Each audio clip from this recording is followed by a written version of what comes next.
اور کل سے لے کر اب تک وہ ایک پل کے لیے بھی سویا نہیں تھا۔ اس کا جی چاہ رہا تھا کہ لمبی پرسکون نیند سو جائے، یہاں پر کسی کی بھی اسے آواز تک سنائی نہ دے۔ دوسری طرف زبیدہ بیگم بھی مسلسل بولے جا رہی تھی، منع بھی کیا تھا تمہارے باپ کو، یہ لڑکی اس قابل نہیں ہے کہ اسے خاندان کی عزت بنا کر رکھا جائے۔ ارے کسی بھی راہ چلتے کے ساتھ اس کا نکاح کر کے اس سے ہماری جان چھڑوا لیتے۔ امی، میرو کی طبیعت ٹھیک نہیں ہے، اس وقت میں اسے ہسپتال لے کر آیا ہوں، وہ میرے سامنے بے ہوش پڑی ہے، اسے جیسے ہوش آتا ہے تو میں اسے سیدھا گھر لے کر آتا ہوں۔ حنیت کی بات پر زبیدہ بیگم کو جیسے سانپ سونگ گیا تھا۔ کیا کہا تم نے؟ تم ایسے ہسپتال لے کر آئے ہو؟ کیوں، ایسے بھی کیا مجبوری تھی؟ امی، رات کو جو کچھ ہوا تھا، وہ بری طرح سے زخمی ہو گئی تھی اور اس سے بہت تیز بخار بھی ہے، میں آپ سے گھر آ کر بات کروں گا۔ ڈاکٹر کمرے میں آگے۔ حنیت نے جلدی سے فون بند کر دیا، وہ اپنا خاندانی مسئلہ اپنے دوست کے سامنے نہیں چھیڑنا چاہتا تھا۔ ڈاکٹر نے میرو کو چیک اپ کیا اور کہنے لگا بخار پہلے سے کم ہے، مجھے یقین ہے کہ اگر یہ کچھ دن آرام کریں گی تو ان کے زخم بھی پوری طرح سے ٹھیک ہو جائیں گے، اور اگر خوراک کا خیال رکھیں گی تو کمزوری بھی دور ہو جائے گی۔ تھوڑی دیر کے بعد میرو کو ہوش آ گیا تھا، وہ سر اٹھا کر حیرت سے اپنے آس پاس کے منظر کو دیکھنے لگی تھی۔ اجنبی جگہ پر خود کو پا کر وہ قدرے گھبرا گئی تھی۔ حنید اس کے پاس آیا اور ہمدردی سے کہنے لگا تم کیسی ہو، ٹھیک ہو آپ؟ میرو نے بے تاثر سی نظر سے حنید کو دیکھا۔ ہم لوگ کہاں ہیں؟ میں تمہیں ہسپتال لے کر آیا ہوں، اب تمہیں ہوش آ گئے تو اب ہمیں گھر چلنا ہوگا۔ سب لوگ انتظار کریں، اور ہاں اب جب تک تم ٹھیک نہیں ہو جاتی تم گھر میں رہو گی، ان دنوں تمہیں کالج آنے کی ضرورت نہیں ہے، میں نوٹس وغیرہ تمہیں گھر پر دے دوں گا۔ وہ اس کی بات پر تلخی سے مسکرائی تھی۔ گھر رہ کر میں نے کیا کرنا ہے؟ جتنی دیر بھی گھر پر ہوں گی طبیعت ٹھیک ہونے کے بجائے خراب ہی ہوتی جائے گی۔ جو وقت کالج میں گزارتی ہوں وہی پرسکون وقت ہوتا ہے۔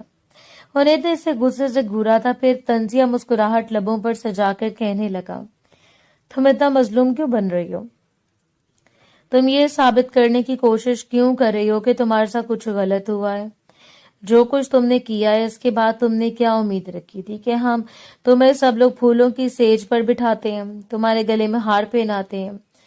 جب انسان غلطی کرتا ہے تو اسے غلطی کا خمیازہ بھی بھگتنا پڑتا ہے۔ اٹھو، چلو گھر، دیر ہو رہی ہے۔ اپنے لفظوں سے زہر اگلتا وہ نرے مہرو کے دل کو بری طرح چھلنی کر گیا تھا۔ مہرو نے زخمی آنکھوں سے اسے دیکھا، پھر اس کا سہارا لے کر خاموشی سے اس کے ساتھ چلنے لگی تھی۔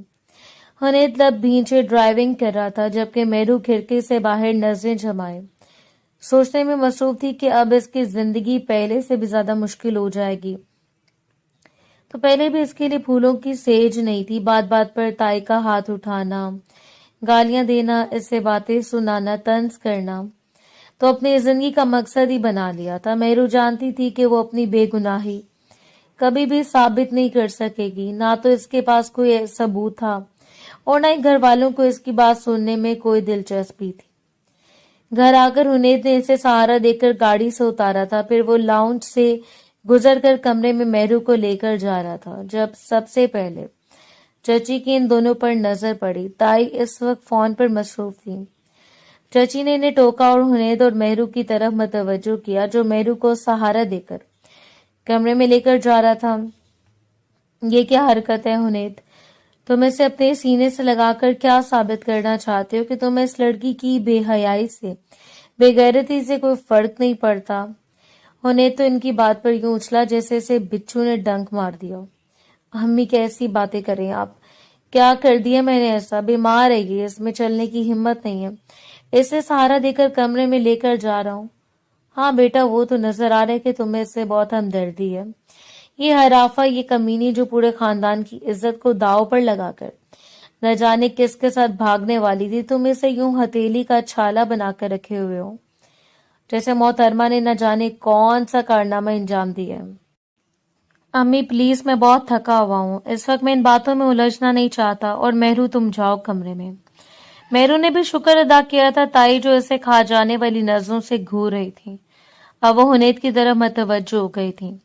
دونوں بری طرح سے آپس میں الجھ رہے تھے۔ حنید جھنجھلایا ہوا تھا،